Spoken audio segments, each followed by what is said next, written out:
Oi, bom dia, bem-vindo à Bistal Desenvolvimento Sustentável. Hoje eu falo com Miguel Reynolds. Bom dia, boa tarde, Miguel, tudo bem? Tudo bem, tudo ótimo. Eu já comecei me enganando aqui, porque geralmente os Bistalks são em português para o Brasil e geralmente é pela manhã. E nós estamos na Europa, então é boa tarde, tudo bem? Sim, boa tarde a todos e bom dia para quem está do outro lado do Atlântico. Pois é, né? A gente aqui desde a Europa, hoje em Espanha é festivo, é feriado, né? E no Brasil também, então hoje a gente está no modo festa. Então, Miguel, quem é Miguel Reynolds? Fale um pouco sobre você. Eu sou um homem simples, um avôzinho já, 4 filhos e curioso e empresário desde os 19 anos, e aquilo que eu gosto de fazer é usar a sorte que Deus me deu para tentar criar algo que me divirta, mas que também seja útil para os outros. E por isso nada como empreender, e desde os 19 anos que crio empresas sobre vários temas muito relacionados com as tecnologias de informação e com um elemento comum que agora virou moda, ainda bem, que é a sustentabilidade. Essencialmente é isso. Tenho 4 filhos e um neto.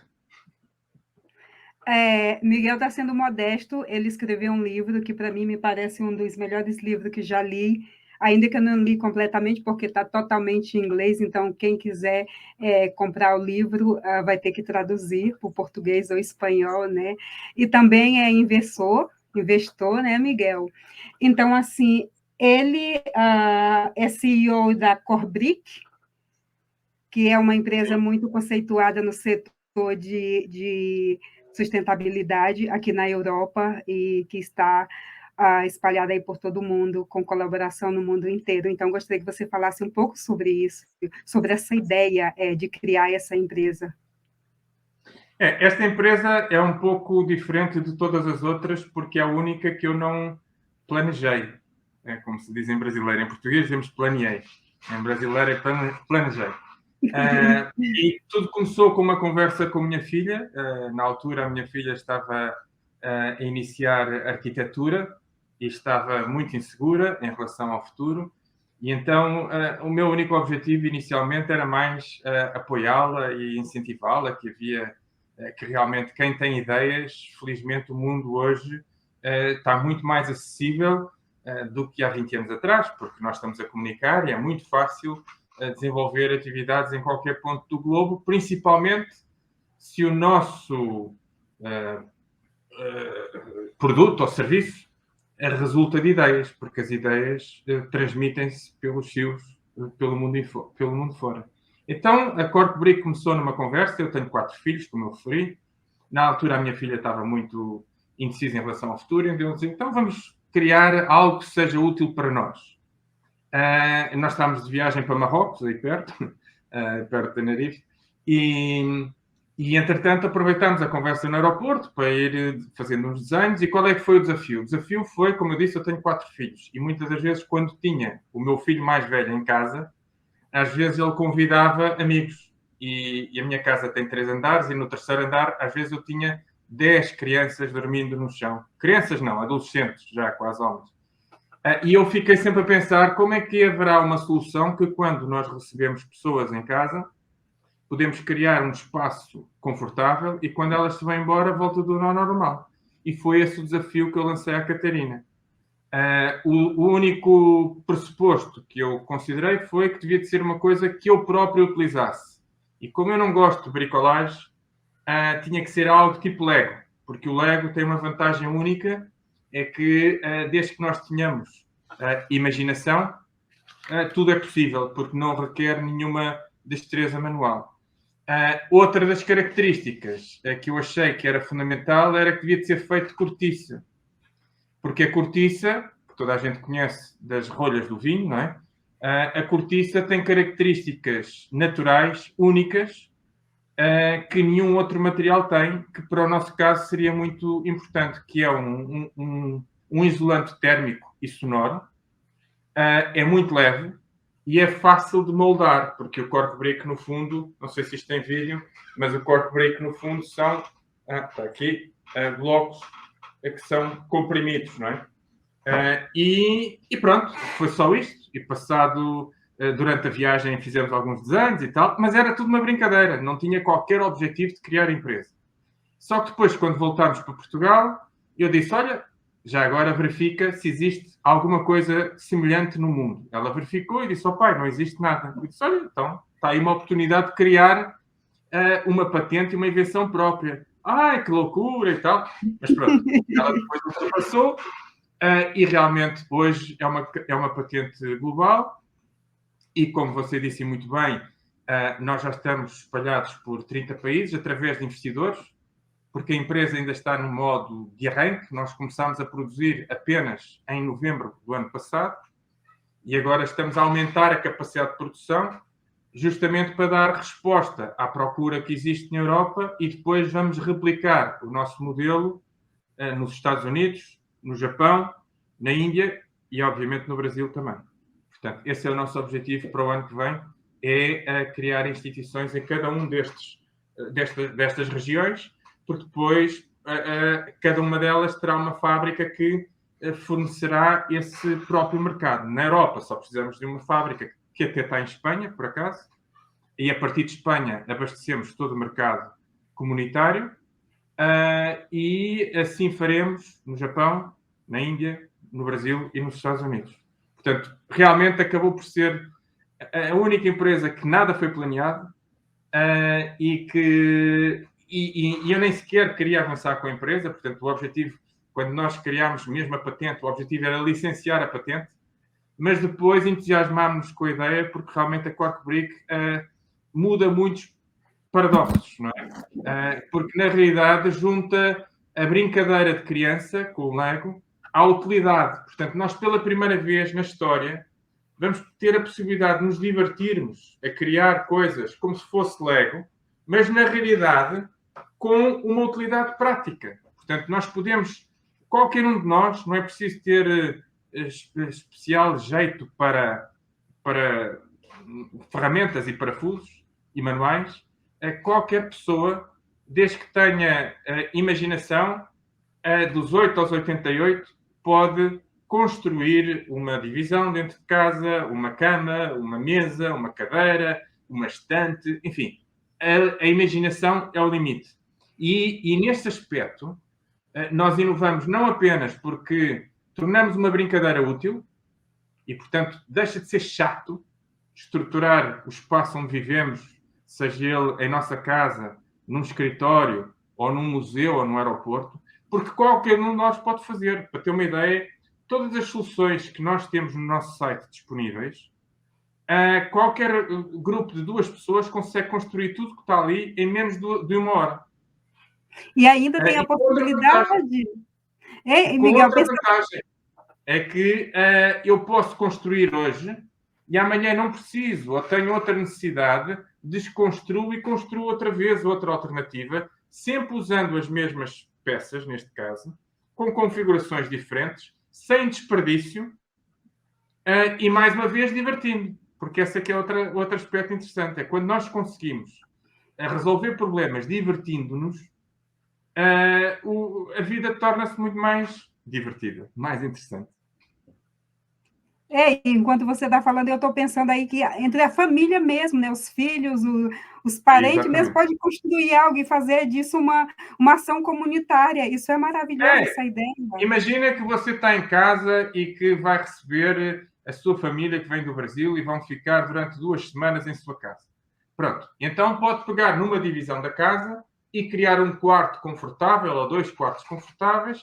A família chega e cria o quarto com o seu marido e com os seus filhos em 1 hora, 2 horas, divertem-se até, vamos experimentar assim, é um processo divertido e estimulante. E depois as pessoas têm a oportunidade de poder estar num quarto super confortável, com privacidade, porque a cortiça é isolante térmico e sonoro, e portanto significa que mesmo o barulho não passa. E até tem outra característica que cada vez hoje é mais relevante, que é absorve, a própria cortiça também absorve vibrações. E como sabe, hoje em dia nós estamos sujeitos, principalmente nas grandes cidades, estamos sujeitos a uma quantidade enorme de vibrações, fruto de tudo o que utilizamos, não é? E que provavelmente essas vibrações, mais tarde ou mais cedo, terão consequências. Uma consequência que já é visível é que não é por acaso, com certeza, que as pessoas nos grandes centros urbanos têm muito mais stress do que quando estão no campo. Não apenas pela vida ser muito animada, mas também porque há ali um excedente de radiação fruto das telecomunicações que, obviamente, nós não fomos preparados para isso. No futuro saberemos qual é o impacto que tem. E, portanto, o Cork Brick, até nesse aspecto, acaba por ser, não foi com essa intenção que foi criado, mas acaba por ter essa consequência. Para além do facto que, quando nós utilizamos cortiça, que é um elemento da natureza sustentável e não destrutivo, e, portanto, o próprio processo de extrair a cortiça é como cortar o cabelo à árvore, porque ela não morre. Quando nós extraímos, contrariamente à madeira, quando se tira a madeira, a árvore vai abaixo. A cortiça, a árvore não vai abaixo. É a casca que se tira, e a casca tira-se normalmente 9 em 9 anos. E a árvore dura normalmente 250 anos. E, portanto, e para além de que a floresta de cortiça é uma floresta com uma economia sustentável. Apesar que, quando nós dizemos economia sustentável, se pensarmos bem nas palavras, é uma redundância, porque economia tem 3 letras no princípio, o que é eco. Eco tem justamente a ver com o ambiente onde nós estamos e aquilo que nós estamos inseridos. E a sustentabilidade nada mais é do que nós garantirmos que passamos por esta vida, aproveitamos muito bem o nosso curto espaço nesta esfera que é a Terra, mas deixamos algo para os nossos filhos e para os nossos netos que é pelo menos igual ou melhor àquilo que recebemos. E não é preciso mais definições loucas. Sustentabilidade é só isso. Se todos nós cuidarmos dos nossos netos e bisnetos, quando eu estou a cuidar dos meus netos, eu estou a cuidar dos seus netos. Porque estamos a olhar sempre numa perspectiva de longo prazo. E o grande mal da nossa sociedade recente, principalmente os últimos 30 anos, antes disso não éramos conscientes, mas nos últimos 30 anos já nós sabemos que há consequências muito caras pela atividade humana da forma que ela está a ser feita. E continuamos a insistir. E ao insistirmos, nós estamos a destruir o habitat de quem vem a seguir. E isso eu acho... Aliás, a minha definição de sustentabilidade é justamente aquela que o meu filho mais novo, quando ele estava a explicar o que era que eu estava a fazer com o meu livro, que ele me trazia. Ele disse, ok, pai, já percebi. Significa sustentabilidade que quando eu tiver a sua idade, eu vou me divertir tanto ou mais do que o pai se divertiu até hoje. E é só isso que nós queremos. É que cada geração possa passar pela nossa vida e consiga viver o melhor possível, sem destruir a herança dos outros. Portanto, isto não é... o mundo não acaba na nossa geração e, portanto, o mínimo que nós temos que fazer é que sempre que criamos uma empresa ou sempre que usamos a nossa inteligência para resolver um problema para alguém, nós devemos nos inquirir: será que aquilo que estamos a fazer é realmente um contributo para a melhoria da vida de quem está no presente e no futuro? E que não compromete a saúde dos que vêm depois ou a segurança dos que vêm depois?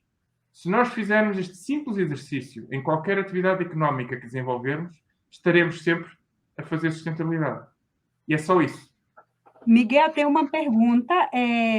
Você disse que começou a empreender aos 20 anos, então muito jovem, né? Quando despertou que você tinha que ir para o outro lado, que a tua empresa que tu criasse, tinha que ir para o lado sustentável, não para o lado da consciência, porque para mim sustentabilidade tem a ver com consciência.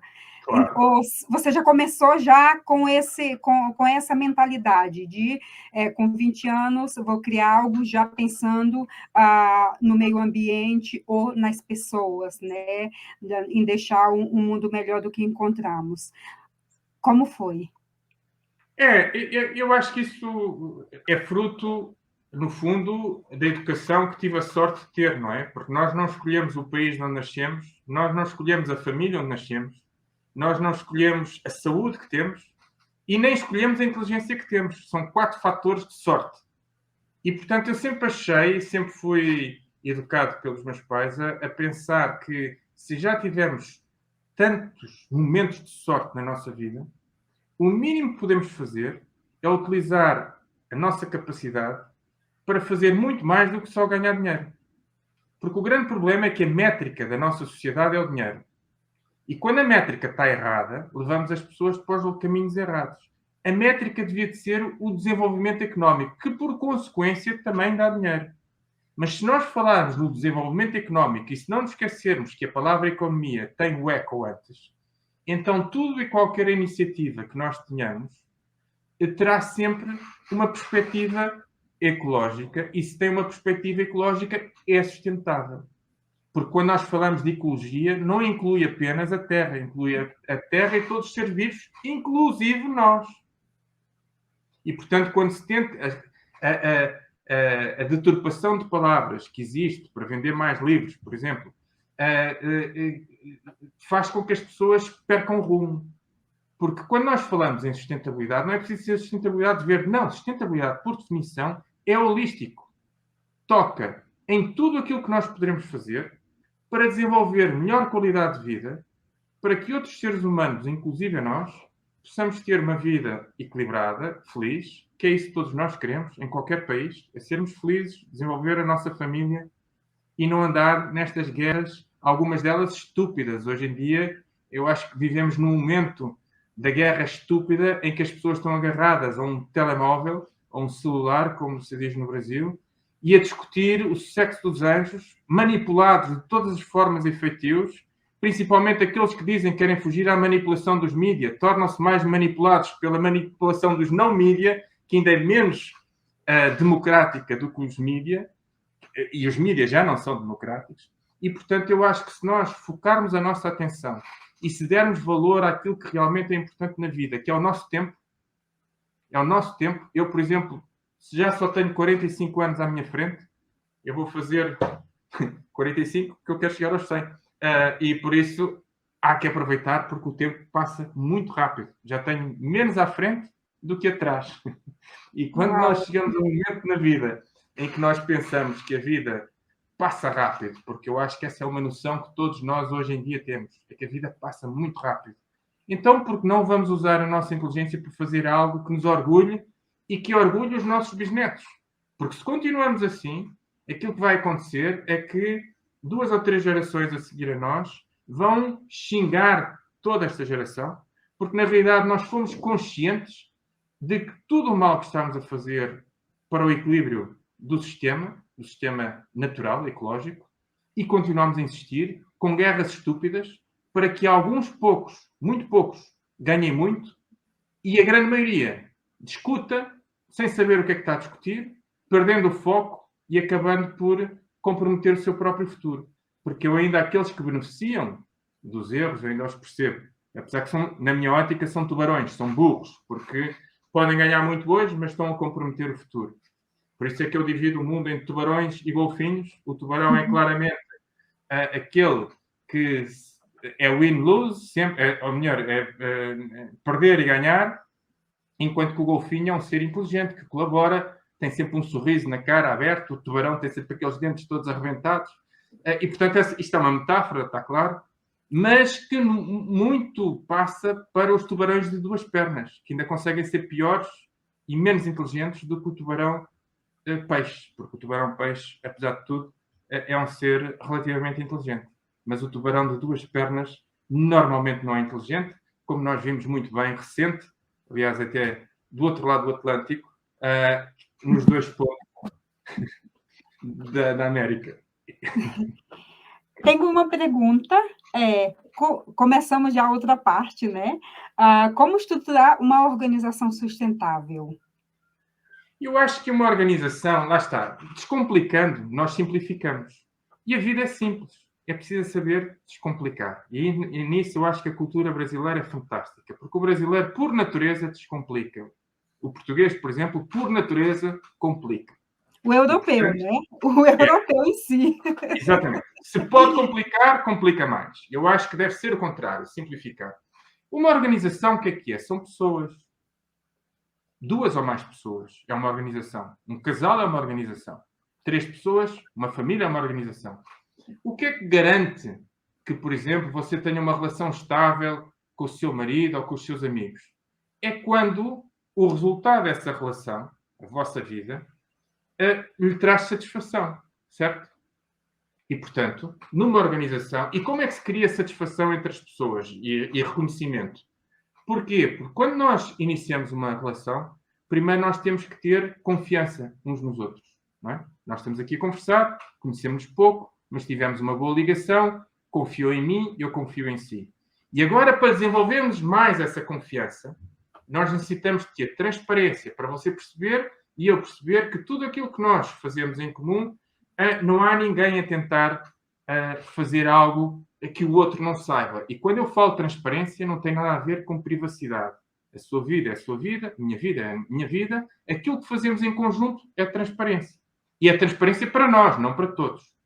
Portanto, se nós agora pegar neste exemplo de 2 pessoas e extrapolar para uma organização, que pode ter, não 2, mas 2 milhões de pessoas, ou 200 pessoas, ou 20 pessoas, aquilo que nós queremos é criar um modelo em que as pessoas primeiro sintam confiança. E depois a própria organização cria um instrumento de transparência para que as pessoas possam sentir a sua confiança, compensada. E não criem a dúvida. Porque o princípio do conflito é a dúvida. E a partir do momento em que nós temos conflitos não resolvidos, nós temos a ruptura. E nas organizações é a mesma coisa. Exatamente igual. É só, em vez de termos 2 intervenientes, temos N intervenientes. Eu gosto da matemática porque nos ajuda a abstrair e a sistematizar, e é justamente isso que fazemos. E, portanto, se nós pensarmos que na organização económica existem fluxos económicos e que normalmente são distribuídos em 3 grupos de pessoas, temos as pessoas que fazem parte da organização, os membros da equipa, temos as pessoas que beneficiam do trabalho da organização, pode ser os cidadãos ou o cliente da empresa, e temos as pessoas que habilitam a organização, que são os proprietários ou os cidadãos, depende se for um país ou uma empresa, não é? E, portanto, o que é que é necessário? Nós temos que garantir que, se a organização gera fluxos económicos, é para isso que ela se cria, estes fluxos económicos têm que ser distribuídos de uma forma justa entre várias as partes. Porque se não for distribuído de uma forma justa, começa a haver a dúvida gera conflito, e o conflito acumulado gera ruptura. E, portanto, a organização não é sustentável. Okay? E, portanto, é só isto. Não é mais nada. Portanto, se nós queremos desenvolver organizações sustentáveis, sejam elas empresas, clubes de futebol ou igrejas, aquilo que nós temos é que ter confiança uns nos outros. E que a organização crie um sistema que facilite o desenvolvimento dessa confiança. Porque as pessoas, quando têm confiança e quando sentem a sua confiança reconhecida, naturalmente colaboram melhor. E divertem-se muito mais, diga-se de passagem. Porque uma pessoa sente-se livre para poder colaborar e ajudar uns aos outros. E quando nós temos uma visão clara do que é que queremos fazer, essa confiança, fortalecida pela transparência, porque a transparência é o que permite uma bola de neve sobre confiança ao longo do tempo, então aí nós conseguimos ter grupos coesos, grupos meritocráticos, onde aquilo que se cria é através do mérito e não da política ou do favor, entendeu? Quando não há transparência, há espaço para os tubarões. Os tubarões adoram águas turvas, e aí até o peixe, não é? E, portanto, a melhor maneira de nós garantirmos que não entrem tubarões nas nossas empresas é criar um sistema que seja transparente, porque eles não gostam desse sistema. É como eu estava a explicar, o tubarão não gosta de jogar xadrez, porque o xadrez é um jogo que não é possível fazer trapaça. Por isso eles não gostam de participar num jogo que não seja possível fazer trapaça. O que é que nós temos que fazer? Organizações em que as regras da organização sejam como os xadrez, ou seja, que por definição seja impossível fazer trapaça, ou batota, como se diz em português. Miguel, nosso tempo passa muito rápido. Temos alguns minutos. Eu gostaria que você comentasse um pouco sobre o livro e depois onde a gente pode encontrar o seu livro, como podemos entrar em contato com a empresa. Já com o livro, conversamos então. Sim, em relação ao meu livro, ele está disponível na Amazon. O título depois você pode partilhar mas é The Sustainable Organization, A New Paradigm for a Fairer Society. Está em inglês, mas também é muito fácil hoje em dia, se fizerem a versão digital, fazer copy para dentro do Google Translate e a tradução é boa. Quanto à minha empresa, a Corkbrick Europe também está disponível, corkbrick.com, e o site está bastante explícito. Eu também estou no LinkedIn, como já provavelmente a maior parte dos participantes sabem. Estarei disponível para quem tiver interesse. Golfinhos são sempre muito bem-vindos. Tubarões, dispenso. A minha vida é muito curta para ser perdida com tubarões.